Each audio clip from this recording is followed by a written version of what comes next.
সাধারণ নাগরিক হিসাবে আমরা প্রত্যেকে এখানে এসেছি, কারণ আমরা মর্মাহত, আমরা ক্ষুব্ধ, আমরা ব্যথিত।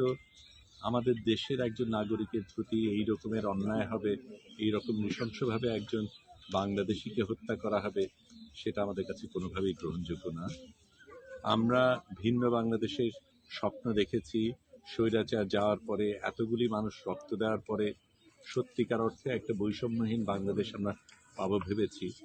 সেখানে এইরকম অপবাদ দিয়ে বিনা প্রমাণে নৃশংসভাবে এইভাবে একটা মানুষকে শুধু হত্যা করা হলো না, তার লাশকে এভাবে পোড়ানো হলো, অসম্মান করা হলো, সেটা আমাদের জন্য অত্যন্ত বেদনাদায়ক। আমরা এসেছি ন্যায় বিচারের আশায়, আমরা এসেছি পাশে থাকার জন্য, আমরা এসেছি দেশবাসীকে এবং দীপুর আত্মীয় স্বজনকে জানানোর জন্য যে এটা আরেকবার হতে পারবে না। এবং দীপুর পরিবার, বাচ্চা, একটা মেয়ে, তার স্ত্রী, ছোট্ট একটা বাচ্চাকে ফেলে গেছে।